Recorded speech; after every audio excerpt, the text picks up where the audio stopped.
بسم اللہ الرحمن الرحیم۔ السلام علیکم ورحمۃ اللہ وبرکاتہ۔ بزرگوں، دوستوں، بھائیوں،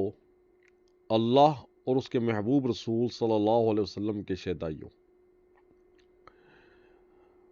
ہماری اس فرائیڈے کی ریکارڈنگ میں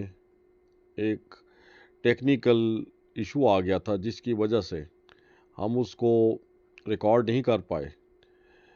تو اس کی بجائے ہم اسٹوڈیو ریکارڈنگ کر رہے ہیں۔ اور جو ٹاپک ہمارا چل رہا تھا ڈیورس سے متعلق، اس کا کیونکہ آخری ایپیسوڈ ہے، تو ہم نے چاہا کہ اس کو بھی آن ریکارڈ لے کر آ جائیں، تاکہ وہ اس ایشو کے جتنے بھی اسپیکٹس ہیں یا پہلو ہیں وہ مکمل ہو سکیں۔ تو اس سے قبل کہ ہم اس بات کا آغاز کریں، ہم سمجھتے ہیں کہ پچھلے فرائیڈے کی گفتگو کو سم اپ کر لیں۔ اس میں ہم نے ایک تو آپ کی خدمت میں یہ نقطہ نظر پیش کیا تھا کہ حضور علیہ الصلاۃ والسلام کی حدیث، جو کہ حضرت ابو رکانہ رضی اللہ تعالیٰ عنہ کے حوالے سے آپ صلی اللہ علیہ وسلم نے ارشاد فرمایا کہ کیا اے رکانہ، تم نے جب اپنی بیوی کو 3 طلاقیں دیں تو تمہاری نیت ایک ہی کی تھی؟ تو یہ جو سوال ہے، اس بات کی مکمل طور پہ توثیق کرتا ہے، تائید کرتا ہے کہ حضور صلی اللہ علیہ وسلم کے نزدیک بھی ایک مجلس میں 3 طلاقیں ہو جائے کرتی تھی، وقوع پذیر ہو جاتی تھیں، وہ ایک نہیں ہوتی تھی۔ تاہم اس میں اگر کسی شخص کی اس دوران نیت یہ تھی کہ وہ صرف ایک طلاق دے رہا ہے، اور لیکن اس کا حساب سے 3 دفعہ کیا ہے، تو اس کو آپ صلی اللہ علیہ وسلم نے ایک قرار دے دیا۔ چنانچہ آپ صلی اللہ علیہ وسلم نے اس بات کی تصدیق چاہی تو آپ صلی اللہ علیہ وسلم نے ہم سے پوچھا تھا۔ تفصیل آپ کو پچھلے فرائیڈے کے اس بیان میں مل جائے گی، وہ آپ دیکھ لیں۔ ہم کوشش کریں گے کہ اس کا یہاں پہ ڈسپلے کر دیں یا اس کا لنک دے دیں۔ تو اس کے بعد ہم نے طلاق کی 3 اقسام بتائی تھی: رجعی، بائن اور طلاق ثلاثہ یا طلاق غلیظہ یا طلاق بتہ۔ ان کی تفصیل آپ کو ساری بتائی تھی، تو اس پر ہی ہمارا کنکلوڈ ہو گیا تھا۔ تو آج انشاءاللہ تعالی اس موضوع کا جو ایک آخری پہلو ہے، یعنی کہ طلاق خلا، جو کہ ایک عورت دے سکتی ہے یا ایک عورت حاصل کر سکتی ہے خامن سے، اور اس سے علیحدگی حاصل کر سکتی ہے، اس پر انشاءاللہ تعالی ہم قرآن و سنت کی روشنی میں بات کریں گے، اور یہ دیکھیں گے کہ قرآن اور حدیث نے اس حوالے سے کیا تفصیلات اپنے ماننے والوں کو دی۔ محترم بزرگوں، دوستوں، بھائیوں اور دین اسلام کے شہدائیوں، حضور صلی اللہ علیہ وسلم نے جو دین پیش کیا اللہ تعالیٰ کے حکم سے، دین اسلام، اس میں آپ کو ایک چیز بہت ہی واضح طور پر محسوس ہوگی کہ اس کے جتنے بھی احکامات ہیں، عقائد کی صورت میں، عبادات کی صورت میں، معاملات کی صورت میں، ان تمام امور میں آپ کو جو چیز نظر آئے گی نمایاں طور پر، وہ ہے حکمت، اور وہ ہے بصیرت، اور وہ ہے پائیداری۔ یعنی کہ ہر حکم میں، ہر معاملے میں، ہر فرض میں، ہر حق میں، ہر رشتے میں، ہر عبادت میں آپ کو بلا کی بصیرت، بلا کی حکمت اور بلا کا استحکام اور پائیداری محسوس ہوگی۔ اور اس کے ساتھ ساتھ نہ صرف آپ کو حکمت اور بصیرت نمایاں طور پر محسوس ہوگی، بلکہ آپ کو ہر حکم میں، ہر فرض میں، ہر حق میں، ہر رشتے میں آپ کو توازن بھی محسوس ہوگا، بیلنس بھی محسوس ہوگا، اور آپ محسوس کریں گے واقعتاً دین اسلام ٹوٹلی ایک فطری دین ہے، دین آف نیچر ہے، اور اتنے زبردست قسم کا توازن، حکمت اور بصیرت اور میچورٹی اس دین کے تمام امور میں اور اصولز میں، پرنسپلز میں پائی جاتی ہے، کہ جس سے انسان اگر ذرا سی بھی